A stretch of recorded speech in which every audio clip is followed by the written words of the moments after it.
Mga kaibigan, isang magandang araw po sa inyong lahat.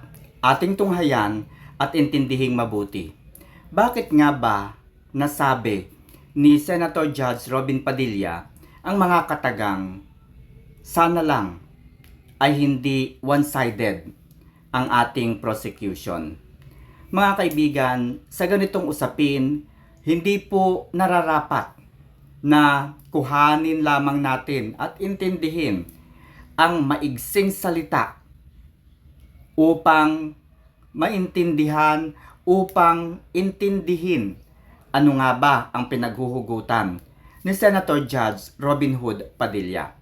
Panoorin po natin. Is recognized. You may proceed, sir, when you're ready. You have 2 minutes.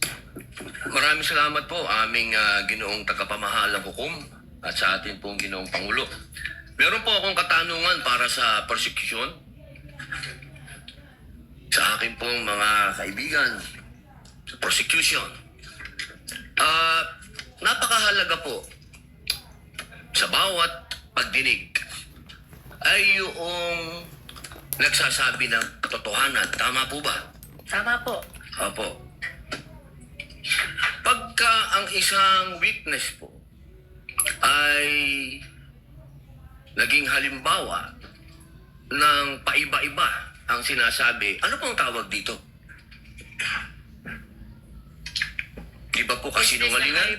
This is a hypothetical question, Apo. Your Honor. You are not referring to any particular witness? Si Las Cañas po. Yung inyo pong pinakitang affidavit, Your Honor? alam niyo po, hindi pa po ako tapos, kaibigan. Alam niyo po, napakalungkot po para sa amin na marinig na merong kayong ibinigay na affidavit na nabahiran dito po sa loob ng Senado. Dito sa plenaryo ng Senado ay nabahiran ng matinding masasabi nating kasinungalingan sapagkat magkaiba ang kanyang sinabi. October 3, 2016, sinabi niya walang kinalaman ang Pangulong Rodrigo Roa Duterte. February 20, March 6, naiba na ang istorya. Ang tanong ko po, ano ang tawag sa taong paiba-iba ang sinasabi? Di ba po sinungaling? May I answer, Your Honor? Opo. Kagaya po ng aking binigyang linaw kanina at paulit-ulit na rin pong sinabi ng ating presiding officer. Pakisagot na lang po kasi yun lang po ang tanong. Tama po ba o mali na tawaging sinungaling ang taong iba-iba ang sinasabi? I'm sorry, Your Honor, but I need to qualify my answer. Mr. Presiding Officer, isang simpleng tanong lang po. The lead prosecutor may agree or disagree or state a different characterization. I can state a different characterization if I'm asked by the good Senator Judge. You may disagree or agree with the statement Honor. of the Honorable Senator Judge Padilla. Feel free to say no or yes, Counsel. Kagalang-galang ng mga senator judges at sa atin pong mga nanonood na kababayan. Dahil binanggit po ng kagalang-galang na Senador Robin Padilla ang pangalan at ang affidavit ni Arturo Las Cañas, nais ko pong linawin ang kanina ko pong manifestasyon. Ito po ay ipresenta sa impeachment court bilang bahagi ng testimonya ng witness. Hindi pa din po sinasagot ang Lead prosecutor, the response, it's not responsive to the question of Senator Judge Padilla. Allow me to, if the good Senator Judge will allow the presiding officer, pwede ba nating sabihin, lead prosecutor, na ang testigong pabago-bago ang kanyang testimonya sa magkakaibang petsa o araw o panahon ay isang testigong hindi maaasahan? Without particular reference to Arturo Las Sa Cañas, pangkalahatan, I agree with you, Honorable Presiding Officer. Posible nagsisinungaling siya sa isa, nagsasabi ng totoo sa isa, o nagsisinungaling sa isa, nagsasabi ng totoo sa isa, hindi na natin malalaman yun. Tama po ba yun? Without particular reference to Arturo Las Cañas, I agree with you, Honorable Presiding Officer. Thank you. Maraming salamat po. Sa puntong ito, mga kaibigan, kitang-kita po natin, huling-huli po natin ang prosecution na inililigaw po nila ang taong bayan. Inililigaw po ng head prosecutor na si Jinky Beatrix Luistro ang taong bayan sa pamamagitan po ng pagpapaliwanag sa isang kasagutan na ang layunin lamang po nito ay lituhin ang taong bayan. Napakalinaw naman po, straightforward ang tanong ni Senator Judge Robin Padilla. Okay? So, dito po mga kaibigan, kaya po gumagamit si si Congresswoman Jinky Luistro ng mabulaklak na pananalita ay upang hindi po mahalata ng taong bayan ang pagkakamali doon sa kanilang ginawang paggamit ng testimonya, paggamit po o pagpayag na gamitin ng prosecution ang isang affidavit na kung saan ay nabahiran na ng mga questions of law. Okay? Ano po ang ibig sabihin natin na questions of law? Dahil nga po ang testimonya ni Arturo Las Cañas, ayon nga kay Senator Judge Panfilo Ping Lacson, ito po ay dumaan na sa 3 beses na pagrebisa o paulit-ulit na pahayag, pananalita. At ang matindi po nito, dokumentado, nakasulat sa isang papel. Intindihin po natin, 3 beses na nirebisa ang affidavit na ito ni Arturo Las Cañas. Bukod dito, mga kaibigan, sinabi po ni Senator Robin Hood Padilla, doon sa unang pahayag ay hindi po nabanggit, hindi po nadamay, at hindi po, kumbaga, kabilang si dating Pangulong Rodrigo Roa Duterte doon sa kanyang affidavit na may kaugnayan sa extrajudicial killing. Pero doon sa pangalawa, sa pangatlo, nandoon na po ang pangalan ni dating Pangulong Rodrigo Roa Duterte. Ano po ang pinaghuhugutan dito ni Senator Judge Robin Hood Padilla? Mga kaibigan, ito po malinaw na nakasaad sa Code of Professional Responsibility and Accountability.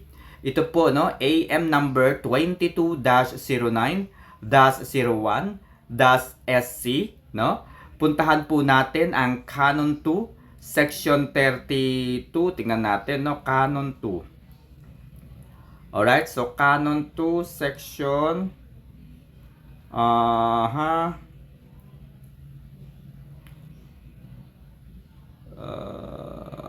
Canon 2. Alright, Section 31, mga kaibigan. Basahin ko po ang Section 31. Prosecution of criminal cases. Sa paragraph 2 po nito, suppressing facts, concealing of, tampering with, or destroying evidence, coaching a witness, or offering false testimony is cause for disciplinary action. Sa madaling salita, posible na mayroong paglabag dito, Ito na nga po yung tinatawag nating offering false testimony. Okay? Sapagkat ito pong Section 31 ang sinasabi po dito, prosecution of criminal cases. The primary duty of a public prosecutor is not to convict, but to see that justice is done. Okay? Mali po ang sinasabi ng mga dilawan o pinklawan. Sinasabi nila, natural ang prosecutor na ang kanilang gawain, ang kanilang tungkulin, ang kanilang mandato bilang prosecutor is to prosecute the person na kanilang inirereklamo. So sa madaling salita, trabaho daw ng prosecutors na ma-impeach o ipa-impeach si Vice President Sara Zimmerman Duterte Carpio. Okay? So kung titignan po natin ang Canon 2, Section 31, Prosecution of Criminal Cases, ito po yung sinasabi, ang primary duty of a public prosecutor is not to convict, hindi po i-convict, no? But to see that justice is done. Sapagkat, if you suppress facts, if you conceal of, if you tamper with, or if you destroy evidence, if you cause the witness, or offering false testimony, this is cause for disciplinary action. Okay? So let's continue watching the manifestation of the Senator Judge Robin Hood Padilla. Kasi po, katulad po ng sinabi ng aming Senator Judge, 10,000 hours, Pampilo Lacson, napakaliwanag po ng sinabi niya. At kami din po dito, ako po mismo ay gumawa din ng panukala na dapat yung mga nagsisinungaling dito, yung mga paiba-iba ng testimony na nagiging aming mga witness, ay dagdagan dapat ang sintensya ng perjury. Kailangan amendahan ang batas na yan. Ngayon, bilang pakiusap po sa inyo, sa prosecution, pwede po ba na sana ay maiwasan natin ang pagbibigay ng witness na may kasong perjury? Hindi na po ito si Las Cañas.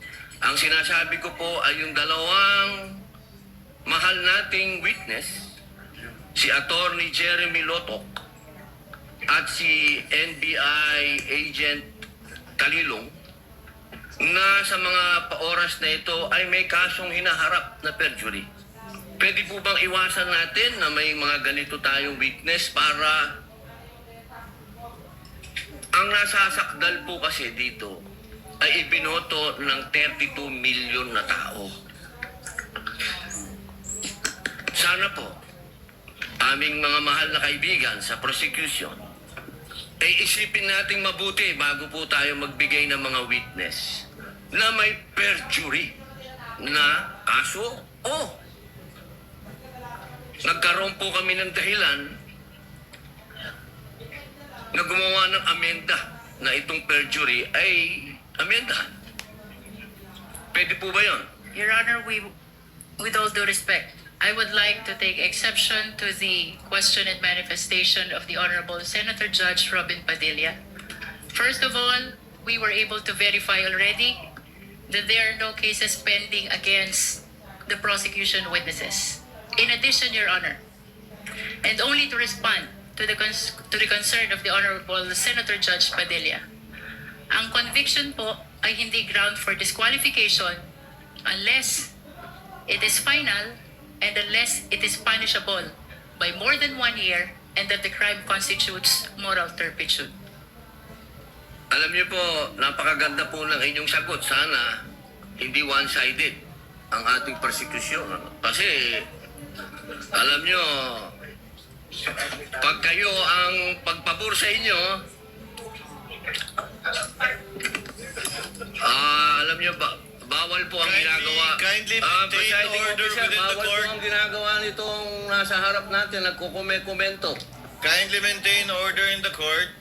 The Sergeant at Arms, by authority of the Senate President, is directed to kindly maintain. Hindi po order. sila allowed mag-ingay. Korte po ito. Thank you. You may proceed, Senator Judge. Who was speaking? Ako po, You may proceed, Senator Judge. I was interrupted. With due apologies. Apo. So, ibig niyo pong sabihin, yung mga senator judges dito ngayon na humaharap sa kaso na hindi po pinapayagan ng ombudsman at hindi pa rin sila guilty, Ano pong ibig niyo sabihin? Your Honor, with all due respect, ang question niyo po kanina ay kaugnay ng pagtistigo. Testigo nga, Referring to judges the nga yung witnesses of sinasabi the prosecution, Your Honor. Ang usapan po ay yung guilty or not guilty. Okay? So, tatanong na po ako ng bago. Opo. Pwede po ba? May I be clarified, Your Honor, on your last question about the senator you said are facing cases? Lead counsel, I think that was Alam more niyo of po, malinaw na po yung sinabi ko and wala po kayong karapatan magtanong. Hindi, Senator Judge. niliwanagin ko nga po. I think Senator Judge Padilla was making a manifestation and not posing a question to the lead prosecutor in relation to our two colleagues. You may proceed, Senator Judge Padilla. Maraming salamat po, Ginoong tagapamahalang hukom. Pwede na po ba tayong mag-advance ng katanungan? Yes, Your Honor. Apo. Yung pong sinasabi ninyo, bakit niyo po nababanggit ang ICC dito? Ano po ang kinalaman ng ICC dito sa ating pagdinig? With all due respect, Honorable Senator Judge Robin Padilla, kagaya po ng nabanggit ko na, at marahil panglima ng banggit ng presiding officer. Nabanggit po ang ICC, kaugnay ng affidavit ni Las Cañas, na ipinisinta po ng prosecution bilang bahagi lamang ng testimonya ng witness at bilang bahagi ng naging investigasyon ng Special Task Force ng NBI. Maraming salamat po. Senator Judge Padilla will please wind up. You can Opo. avail of a second round if So dito mga kaibigan, napakalinaw po ng sinasabi ni Senator Judge Robin Hood Padilla. Hindi po magandang tignan at hindi po nararapat sa mata ng batas na ang hiaharap mo at gagamiting ebidensya at testigo ay questionable ang kredibilidad. May mga kasong kinakaharap. May mga statements na pabago-bago. So where is the credibility of this witness? Samantalang mga kaibigan, ganito po yun. Kapag kayo po ay magsasampa ng kaso sa isang individual at ang kaso po ay mayroong kinalaman sa isang criminal offense or criminal case. Bilang nagrereklamo, tayo po ay nagpupunta sa korte at magpa-file tayo ng ating criminal complaint sa isang tao. Saan po tayo lalapit? Sa isang prosecutor. Ang prosecutor, mga kaibigan, ang magsisilbing abogado natin. Ang gagawin po ng prosecutor ay tatanggapin ang ating reklamo, babasahin, at iintindihin. Susuriing mabuti ang mga ebidensyang nakalakip sa ating complaint affidavit. Pagkatapos nito mga kaibigan ay makakatanggap tayo ng sampina. Ako na nagreklamo at ang aking inirereklamo ay iimbitahan ng prosecutor. Sa ating unang paghaharap mga kaibigan ay tatanungin ang dalawang panig kung kaya pa bang magkasundo ng dalawa, kung kaya pa bang pag-usapan ang isang problema upang hindi na humaba pa o lumawig ang investigasyon o ang kaso. Kapag hindi pumayag ang isa sa dalawang panig mga kaibigan, ay formal na hihingan ng reply affidavit ang respondent o ang taong inirereklamo. Sa muling paghaharap mga kaibigan, ay magsusumiti naman ng reply to complaint, reply to the counter affidavit ang isang nagrereklamo. And then after that mga kaibigan, ay magkakaroon na po o magpa-file ng rejoinder ang iyong inirereklamo o respondent. Pagkatapos nito, ay sasabihin na po ng prosecutor, maghintay. Ano po ang ating hinihintay mula sa prosecutor? Muli ay babasahin niya ang i-file na counter affidavit, babasahin niya ang reply to counter affidavit, at babasahin po ng prosecutor ang rejoinder. Susuriing mabuti ang mga nakalakip na ebidensya ng dalawang panig. Kapag sa kanyang investigasyon, nalaman niya, nakita niya, at sa kanyang palagay, mayroong matinding dahilan para makasuhan ang inirereklamo. Mayroong tinatawag nating certainty of conviction. Kapag ganito mga kaibigan, ang naging assessment at investigasyon ng prosecutor, aakyat po ang kaso sa formal court o doon sa particular na tinatawag nating trial. Ganito po ang trabaho ng prosecutor. Kapag natapos na po ang respondent na magsumiti ng kanilang rejoinder, ay magdidesisyon po ang prosecutor kung itutuloy ba o i-dismiss na ang kaso. And the same thing with the prosecutors dito po sa impeachment. Nag-file ng impeachment complaint, iniakyat ito sa Committee on Justice, pinag-usapan, nagkaroon ng mga conferences, etc., etc. Pinag-aralan ang complaint, inintindi, binasa ng mabuti, sinuri ang mga nakalakip na mga ebidensya, kinausap ang mga testigo. And now, dumating sila sa punto na kung saan ay kailangan na nilang magdesisyon. And based on their decision, mga kaibigan, they have decided to impeach the Vice President Sara Duterte. And iniakyat nila ito sa Senado. At ngayon, ang Senado ay gumaganap bilang Senate Impeachment Court upang dinggin ang kaso na isinampalaban kay BP Sara Duterte. So mga kaibigan, ang tanong po dito ni Senator Robin Hood Padilla na sana ay hindi one-sided ang prosecution. Sana ang mga ebidensya na kanilang inilagay sa impeachment complaint ay mga ebidensyang hindi nabahiran ng mga doubts, hindi nabahiran ng mga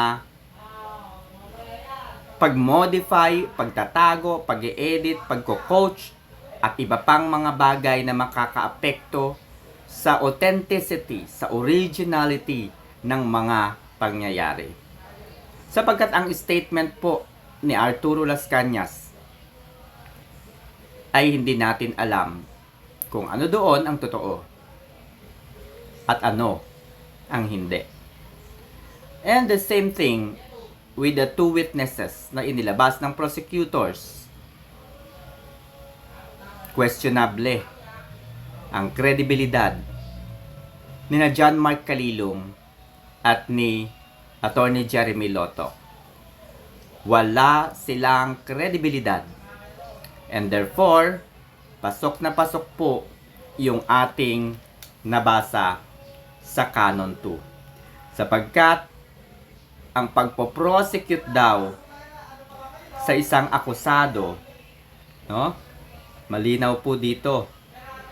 Kapag ang prosecutor ay ganito po yung ginawa, suppressing facts, concealing of, tampering with, or destroying evidence, coaching a witness, or offering false testimony is cause for disciplinary action.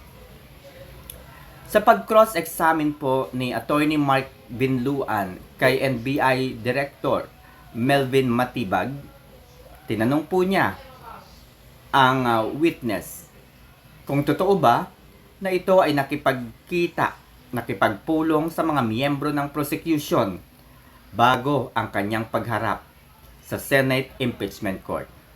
Umamin po ang NBI Director. So, dahil sa kanyang pagharap sa Senate Impeachment Court, nabahiran ang kanyang kredibilidad sapagkat maaari pong ang witness ay kinoach, okay, malinaw po dito, or inoferan na magsalita ng kasinungalingan, offering false testimony. Ito po mga kaibigan ay matatagpuan sa Canon 2, Section 31, no, Prosecution of Criminal Cases. At ito po ay matatagpuan mga kaibigan dito po sa Code of Professional Responsibility and Accountability. Alright, so ituloy natin mga kaibigan. Ibig pong sabihin, malinaw na kanina sinabi natin What na is the hindi pleasure siya... of, with the permission of Senator Judge and indulgence of Senator Judge Padilla, what is the pleasure of Senator Judge Rafi Tulfo? Walang mic. Kay Senator Padilla, bakit pag sa kabila pinapayagan sila 5-10 minutes, bakit pag sa amin, sa majority, kinakat agad ni-remind pagdating ng 2 minutes? I think nakakalata na kami. So dapat pag sinabing 2 minutes, 2 minutes. Pag sa amin sa majority, pag 2 minutes, pinipindot nito. 2-3 beses. Totoo yan. Pero pag sa minority, umabot na ng 5 minutes, 10 minutes. At meron akong record dyan. Pinapayagan. Why? Thank you. The comments of Senator Judge Rafi Tulfo is recognized. However, the chair would like to point out that in the impeachment court, there is no majority nor minority. We are all senator judges. And Senator Lacson earlier requested also an additional time to finish his point, which the chair allowed. That's why the chair reminded Senator Judge Padilla to wind up because his time already lapsed. Kaya nga, Mr. Presiding Officer, I'm sorry, I do have a lot of respect in you. Yung sa akin lang, kahit na sino senador, kapag dating na ng 2 minutes, pinipindutan ng bell eh.